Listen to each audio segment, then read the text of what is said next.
Kaip pasirinkti teisingą įmonės formą Norvegijoje? Šis trumpas filmukas papasakos jums, kaip išsirinkti pačią tinkamiausią įmonės formą jūsų poreikiams. Taigi, įmonių tipai Norvegijoje. Norvegijoje verslo vystymui iš esmės tinka 3 populiariausios įmonių formos. Tai yra norvegiška individuali įmonė arba enkeltpersonforetak. Tai yra norvegiška uždaroji akcinė bendrovė, arba akcinė bendrovė, kas aišku retai pasitaiko, tai yra aksjeselskap. Ir Norsk registrert utenlandsk foretak arba NUF. Tai yra užsienio įmonės mokestinė registracija Norvegijoje. Dabar mes trumpai pereisim per visas 3 šias įmonių formas, atkreipdami dėmesį jų privalumus ir trūkumus. Tai paprasčiausia yra individuali įmonė, enkeltpersonforetak. Jos privalumai būtų tokie. Paprastas steigimas, suprantama, paprasta.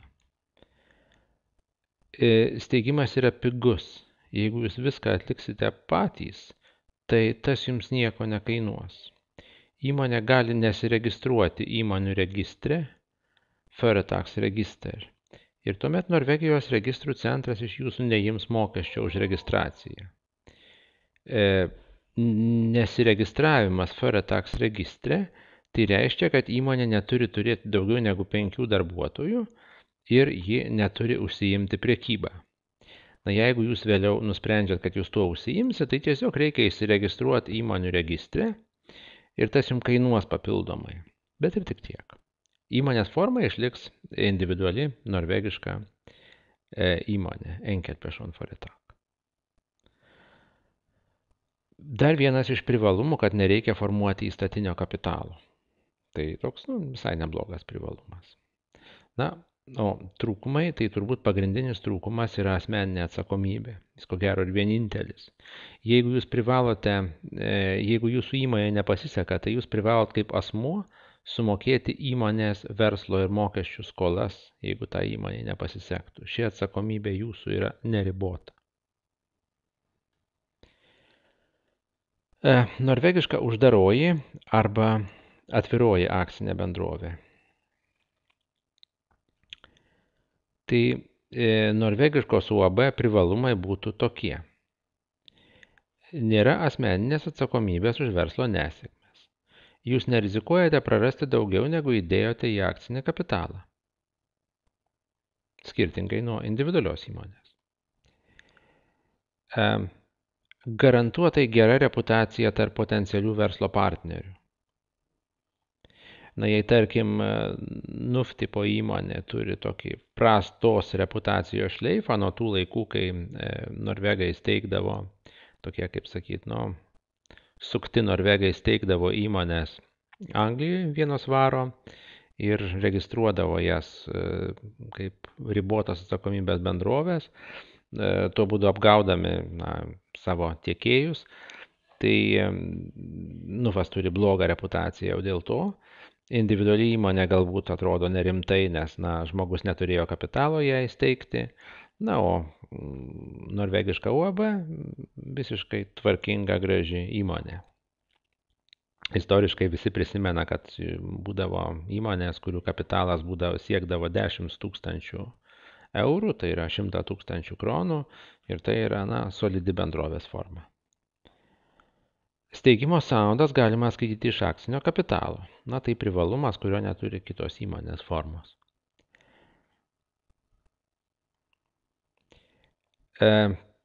Norvegiškos UAB trūkumai.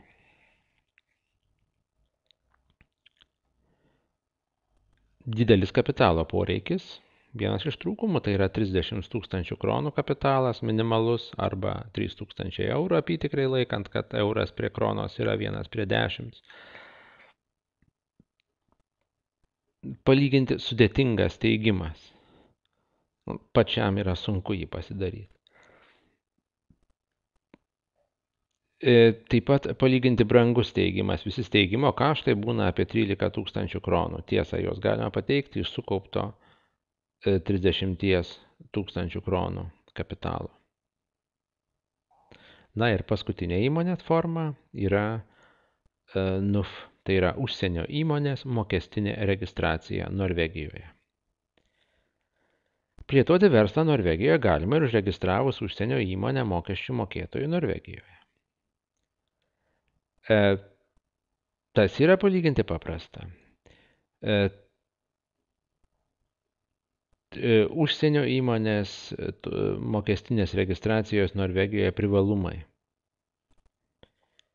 Tai vėlgi, jeigu jūs registruojate uždarą akcinę bendrovę, tai va tas privalumas yra, kad nėra asmeninės atsakomybės už verslo nesėkmės. Na, kaip taisyklė, dauguma lietuvių registruoja UABus ir čia, aišku, jūs nerizikuojate prarasti daugiau negu kad įdėjote į akcinį kapitalą.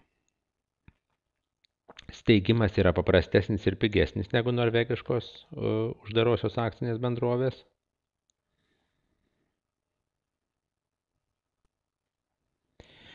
Na, o trūkumai būtų tokie. Prasta reputacija. Tai apie tą minėjau praėjusioje skaidrėje, kad, tais laikais, kai žmonės nesąžiningi, žmonės teikdavo įmonės Anglijoje ir registruodavo jas kaip NUFus.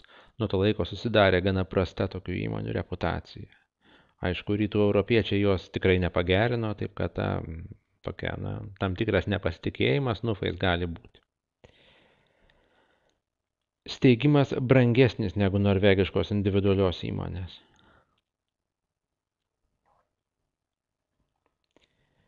Taip pat turėkite galvoje, kad jums būtina vesti apskaitą ir teikti deklaracijas bei kitą reikalingą informaciją valstybės institucijoms ne tik už norvegišką savo tą mokestinę registraciją arba filialą, bet ir už pagrindinę įmonę.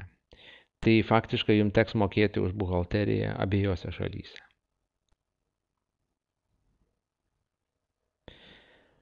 Mes jums galime padėti. Už norvegiškos individualios įmonės steigimo dokumentų paruošimą mes paprašytume 1100 kronų plus PVM. Už norvegiškos uždarosios akcinės bendrovės, tai yra Aksjeselskap steigimą, mes paprašytume 3000 kronų plus PVM. Viso būtų 3750 kronų. Į tą paslaugų paketą įeitų visų dokumentų suruošimas, tik akcinį kapitalą banke tektų jums susiformuoti patiems ir gauti pažymą. Už NUF registravimo dokumentų paruošimą, nesteigiant lietuviškos uždarosios akcinės bendrovės, mes prašytume 2000 kronų plus PVM ir viso tai būtų 2500 kronų. Lietuviškos UAB steigimo paslauga kainuoja mūsų seserinėje įmonėje 250 eurų, čia jau įskaitant PVM, tačiau reikalinga atvykti į Lietuvą, nes sandėris vyksta per lietuvių notarą. Ir mielai paskambinkite mums žemiau nurodytais telefonais arba aplankykite mūsų puslapį.